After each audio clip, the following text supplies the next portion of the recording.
बारिश में 5 जुगाड़ू बहू, घर और रसोई।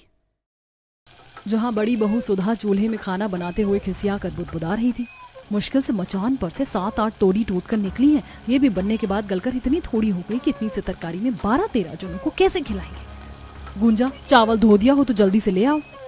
जेठानी जी, अभी चावल नहीं धुला, इतनी देर से चंपाकल चला रही हूँ, लेकिन अभी तक अंदर से काई जैसा जमा जमा पानी निकल रहा है। हर महीने हम लोग इस मकान में रहने का 3-4 हजार रुपए किराया भर देते, लेकिन फिर भी पीने के लिए मीठा पानी नहीं लगा। इस हैंडपंप का खारा पानी पीना पड़ता है। गर्मी में पानी में किन किन रेत निकलती है और बरसातें लगते ही काई का जमा पानी निकलना लगता है। जितने का हमारे पति लोगों ने इस मकान का किराया भर दिया, उतने में ज्यादा नहीं तो 25 गज जमीन खरीद कर जड़ से घर बनवा लेते, तो एकदम मंजिल बनवा कर रह लेते। हर महीने कम से कम हम 5 बहू को ये टेंशन तो नहीं लेनी पड़ती कि मकान मालिक कब आकर किराए के लिए टोक जाएगा। मेरी तो समझ में नहीं आ रहा, इस पानी से चावल धोने के लिए काई कैसे अलग करूं। तभी मंजली बहू रीता जुगाड़ लगाती है और एक सूती की कतरन हैंडपंप के पानी निकलने वाले मुंह पर बांध देती है, जिससे पानी साफ आने लगता है। लो, मैंने इस काई का जुगाड़ कर दिया, अब धो लो चावल। वैसे मानना पड़ेगा मंजली जेठानी जी के अद्धांत से जुगाड़ लगाया है आपने। अब हैंडपंप का पानी इस कपड़े से खुद ही प्यूरिफाई होकर छन कर आएगा। कुमुद ऐसा बोली रही होती तभी मौसम काला कर देता है। तेज तेज की बिजली चमकने के साथ आंधी उठ जाती है। लगता है तगड़ी आंधी पानी होने वाली है। अभी पूरी तरह खाना भी नहीं बना। देवरानी जी, जल्दी चावल धोकर दे दो, वरना बारिश आ गई तो चावल नहीं बन पाएगा। जेठानी जी, धो रही हूँ। एक तो इतने बड़े पतीले में चुल्लू भर चावल मुट्ठी में नहीं आ रहे। तभी देखते देखते तेज आंधी पानी बरसने लगता है। 5 जुगाड़ू बहुएं रसोई का सामान समेटने लगती हैं। अभी तो घटाएं एकदम साफ थी, एकदम से इतनी मूसलाधार बारिश कहाँ से शुरू हुई। नुपुर, ये मिट्टी वाले मसालेदानी उठाकर अंदर ले चलो, नहीं तो भीग जाएगी। लाइए, उपले की टोकरी मुझे दे दीजिए जेठानी जी, मैं अंदर ले जाती हूँ। तब कुमुद चूल्हे पर चढ़ी सब्जी की कढ़ाई जल्दी से उठाकर मकान के अंदर ले जाकर रख देती है। बड़ी बहू सुधा जैसे ही आंगन में बना चूल्हा पन्नी से ढकने लगती है तो मूसलाधार बारिश के चलते अचकन की मिट्टी गल चुकी थी। हे भगवान जी, कितने जतन से मैंने धूप गर्मी में नदी के पास से मिट्टी लाकर चूल्हा बनाया था और बारिश में मेरा चूल्हा टूट गया। अब खाना पीना किस पर बनेगा। बरसात में चूल्हा भीग कर टूट जाने के चलते सुधा को परेशान होते देखकर सास गोदावरी कहती है, बड़ी बहू, मिट्टी का चूल्हा ही तो था, भीग कर टूट गया तो टूट गया। वैसे ही सावन भदवा के मौसम में तुम खुले आंगन में खाना नहीं बना पाती, इसलिए तुम मुझे मिट्टी ला कर दे देना। मैं भंडार कोने में 2 मुंह का चूल्हा डाल दूंगी। एक बार में दाल भात बनकर तैयार हो जाएगा। बारिश के मौसम भर मकान के अंदर में ही खाना पीना कर लो। जहाँ एक तरफ पड़ोसी अड़ोसी बारिश के मौसम में अपने पक्के मकान में आरामदायक जिंदगी बिता रहे थे, वहीं बरसात का मौसम लगा देखकर 5 बहुएं काफी परेशान हो जाती हैं, क्योंकि इस किराए के मकान में पिछले 10-15 सालों से गोदावरी अपने 5 बेटों, 5 बहू और उनके 3 बाल बच्चों समेत किसी तरह टाइम काट रही थी। लेकिन छत दीवार कच्ची और कमजोर होने के चलते बारिश के मौसम में इन्हें टपकती छत के अंदर रहन सहन करने में काफी परेशान होना पड़ता था। मूसलाधार बारिश से उनके मकान की छत चूने लगती है। जेठानी जी, देखिए, बारिश की 2-4 बूंद नहीं पड़ती कि हमारा मकान चूने लगता है। क्या करेंगे? और क्या करेंगे, हर साल की तरह जैसे बारिश में बर्तन लगाकर एक जगह पर दही की तरह जमकर पानी इकट्ठा करते हैं, वही करेंगे, क्योंकि इस साल भी हमारे निखट्टू पतियों से मकान की छत पक्की नहीं करवाई गई। गुंजा के ताना कसने पर प्रभात भड़क जाता है और दोनों में झगड़ा होने लगता है। बस तुम लुगाइयों में से तो हम 5 भाइयों का घर में थोड़ी देर बैठना भी देखा नहीं जाता। अरे हमारा घर में रहकर खाना तुम सभी की आंखों में खटकता है। बस दिन भर घर के बाहर रहकर गधा मजदूरी करो, तब सब ठीक है। बस बस रहने दीजिए। आप 5 भाइयों की कमाई में तो जैसे आग लगी पड़ी है। पिछले साल बरसात से बोलते बोलते इस साल की बारिश की शुरुआत हो गई, लेकिन फिर भी आप 5 भाइयों से इतने पैसे भी नहीं जुड़े कि कम से कम घर की छत दीवार पक्की करवा दो। मैं तो करम फूट गया ऐसे निखट्टू पति से शादी करके। हाँ तो बोल देती अपने पिताजी को, कोई सरकारी सर्विस वाला पैसे वाला दामाद ढूंढ लेते। करवानी थी ना कमाते खाते परिवार में शादी। 2 टाइम की रोटी तो तुम्हें मैं ही कमा कर खिला रहा हूँ ना, कि तुम्हारे पिताजी। एक तरफ बरसात का कहर था, वहीं मकान के अंदर अपने बहू बेटे को इस कदर झगड़ा करते देखकर बिस्तर पर पड़े बीमारी की हालत में जूझते हुए हरिहर ने कहा, हे भगवान, अरे क्यों तुम मियाँ बीवी जब देखो झगड़ते रहते हो। अरे गोदावरी, इन दोनों को शांत करो, मेरा सिर दुखने लगा। ओहो, तुम दोनों मर्द लुगाई को लाज लग रही है कि नहीं थोड़ी भी? यहाँ तुम्हारे ससुर ने खटिया पकड़ रखा है और तुम दोनों झगड़ रहे हो। प्रभात, गुंजा, गरम मिजाज से मसले का निवारण नहीं निकलता। अब तो जो हालात सामने है उसे झेलना ही पड़ेगा। तभी बड़ा बेटा मनोहर नरमी से समझाता है, देखो तुम सब तो जानती हो मानसून के मौसम में हमारा दिहाड़ी भत्ते का काम बहुत ही ठप हो जाता है, वरना पक्का करवा देते।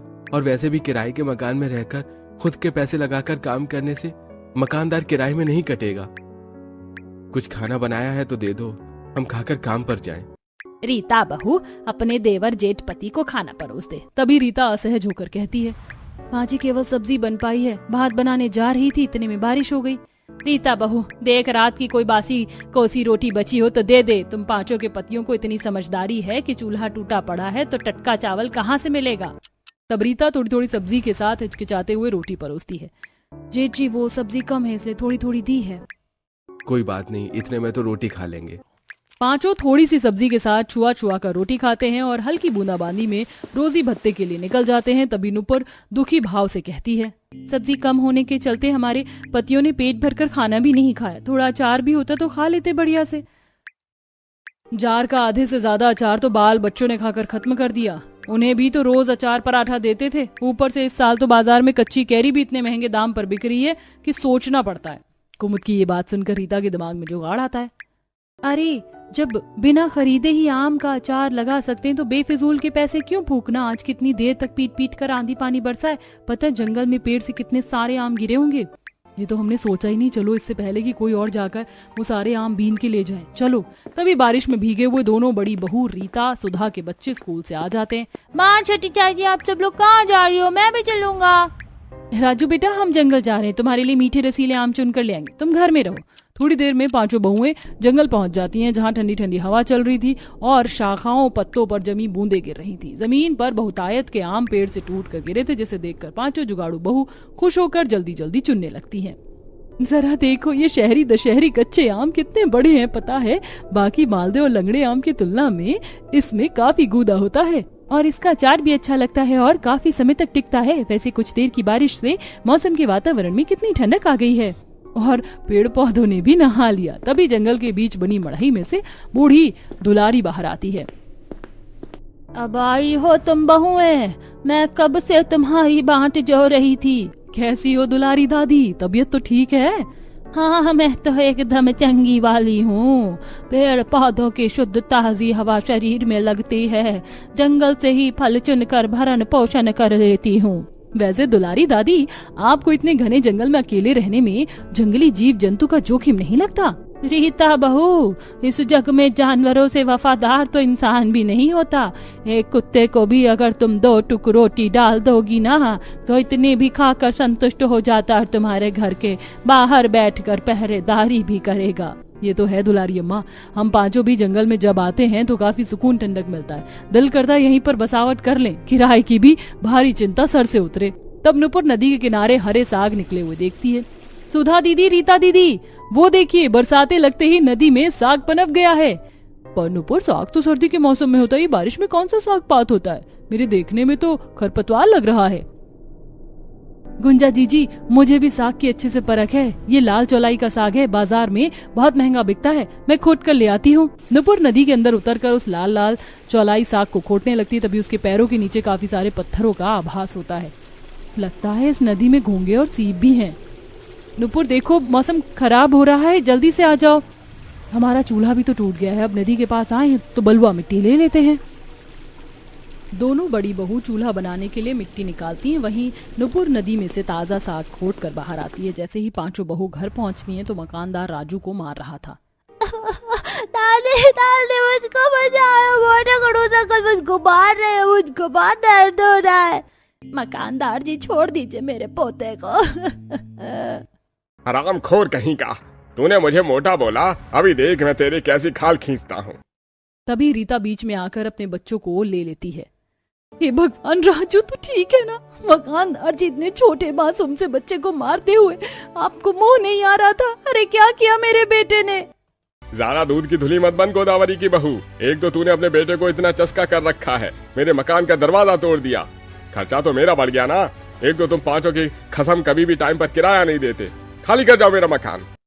उल्टा चोर कोतवाल को डांटे। पिछले 2 महीने से दरवाजा उखड़ा हुआ है, हमने अपने पतियों से आपको खबर भी करवाई थी। एक तो आपको मकान में कुछ भी मरम्मत करवाने के लिए बोलो तो आप नहीं करते। छत भी एकदम कमजोर पतली चादर हो रखी है, ना तो आप पक्की करते हो और ना किसी साल सफेदी करते हो। मकानदार के अचार डालने के लिए बनकर बैठे हो। रीता गुस्से में मकानदार पर दाना पानी लेकर चढ़ जाती है, जिससे वो भी पिनक जाता है। अच्छा जी, जिसका खाना उसी को आंख दिखाना। अरे ओ गोदावरी, समझा ले अपनी बहू को, ज्यादा प्रधान ना बने, वरना अभी सबको निकाल कर फेंक दूंगा, फिर दर दर भटकते फिरेंगे। रीता शांत हो जाओ, बात बढ़ाने से कोई फायदा नहीं है। मकानदार जी, अभी आप चले जाइए, हमारे पति आएंगे तो हम किराए के लिए बोल देंगे।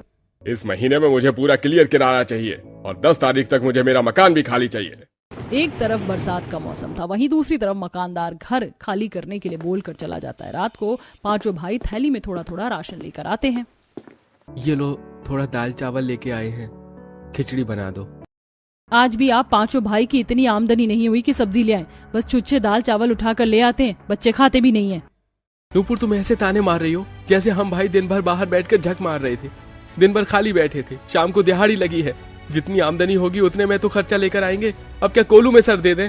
हे भगवान, दिवाकर नुपुर, तुम दोनों चुप हो जाओ। वैसे ही मकानदार खाली करने को बोल के गया है। क्या मकानदार ने खाली करने को बोला है घर? लेकिन क्यों? गोदावरी मनोहर को पूरी बात बताती है, जिस पर वो बौखला कर कहता है, अरे तुम लुगाइयों को क्या जरूरत है उस दुकानदार को मुंह लगाने की? अब ऐसे बरसात के मौसम में हम घर कैसे खाली करेंगे? और अब इतने सस्ते में मकान भी नहीं मिल रहा। दूसरे लोग 25-25 गज के पक्के मकान का किराया भी 5 से 6 हजार रुपए है, और अभी हमारा दिहाड़ी भत्ता का काम नहीं चल रहा। अब तुम घर ढूंढना। गुस्से गुस्से में पांचों भाई घर में बैठ जाते हैं, जिससे दिहाड़ी का काम भी छूट जाता है और घर चूल्हा भी नहीं जलता। तभी पूजा गौरी खाने के लिए ललकते हुए, मम्मी मम्मी, मेरे जोर से भूख लगी है, कुछ खाने को बना दो। क्या बना कर दूं तुझको गौरी? रसोड़े में एक मुट्ठी चावल भी नहीं पड़ा है कि पका कर दे दूं। चाची, चावल नहीं है तो हमें नमक तेल लगाकर रोटी दे दो, हम खा लेंगे। पूजा को रोटी मांगते देख के सुधा गुस्से में मनोहर को सुनाती है, आप पांचों भाई की मती में गोबर भर गया है क्या? 2 दिन से घर में चूल्हा नहीं जला और आप सब घर में बैठकर ओल पे मिट्टी चढ़ा रहे हैं। काम धंधा तुम जाकर कमाकर खुद चला लो घर। तभी पड़ोसन शशिकला मुंह में आकर बच्चों के लिए अपनी रसोई से खाना दे जाती है। ये लो सुधा, आलू गोभी की सब्जी, रोटी और दाल मखनी है, तीनों बाल बच्चों को खिला देना। धन्यवाद काकी। ऐसे ही देखते देखते मकान खाली करने का मोहलत खत्म हो जाता है। मकानदार भरी बारिश में सबको मकान से बेघर कर देता है। अरे चलो फूटो सब मेरे घर से, और खबरदार जो यहाँ आज के बाद भटके। अरे अभी मकान के अंदर हमारा सामान रखा है, उसे लेने दीजिए। एक सुई भी तुम्हें मकान में से लेकर नहीं जाने दूंगा। एक तो तुम गरीब मेरा 3 महीने का किराया पचा गए, अब एक एक चीज बेच के वसूल करूंगा। पांचों बहुएं, बूढ़े सास ससुर, बाल बच्चे और पतियों के साथ बरसती आंधी पानी में रोड पर चलने लगती हैं, जहां जल भराव था। आसमान में जोर जोर से बादल गरज रहे थे। मम्मी, मुझे पानी में डर लग रहा है और ठंड भी लग रही है, घर कब आएगा? घर तो हमसे छिन गया, कोई घर नहीं है। बारिश तूफान में थोड़ी दूरी तय करते हैं, बड़े बड़े ओले गिरने लगते हैं, जिससे हरिहर के सर से खून बहता है।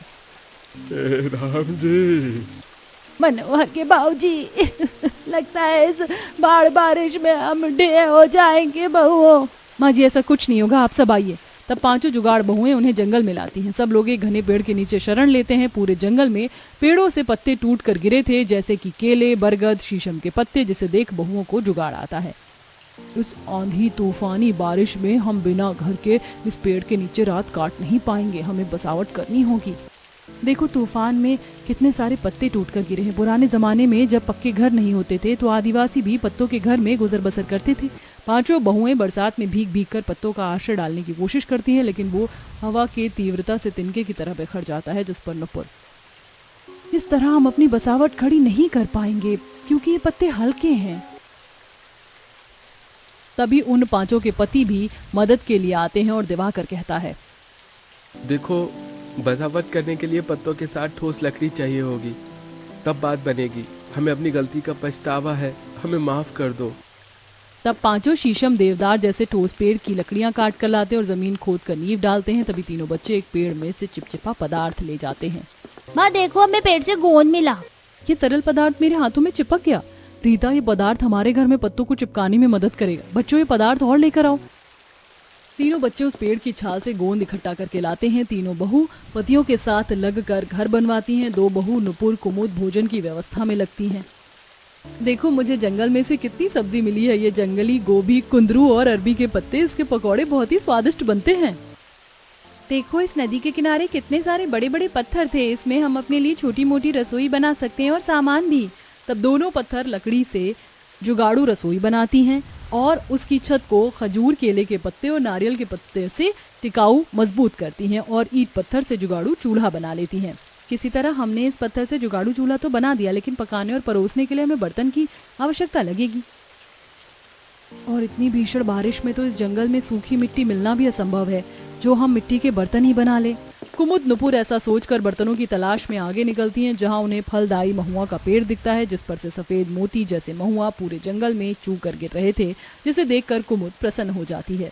मुझे तो पता ही नहीं था कि जंगल में महुआ का पेड़ है। अब तो हमारे खाने का जुगाड़ हो गया। पता है, महुआ की रोटी बहुत स्वादिष्ट बनती है। वो देखो कुमुद, इस बरगद के पत्ते कितने चौड़े हैं। गांव देहात में शादी विवाह में इसके पत्तल बनते हैं। हम इससे बर्तन बना सकते हैं। नुपुर उस बरगद की डाली से खूब सारे पत्ते तोड़कर अपनी बसावट में वापस आती है और खाना रखने के लिए बड़े बड़े बर्तन पत्तल बनाती है। वहीं दुलारी उन्हें जरूरत के लिए 1-2 मिट्टी की हांडी दे जाती है। ये लो बहू, ये मिट्टी की पतूकी ले लो, इसी में पका लेना।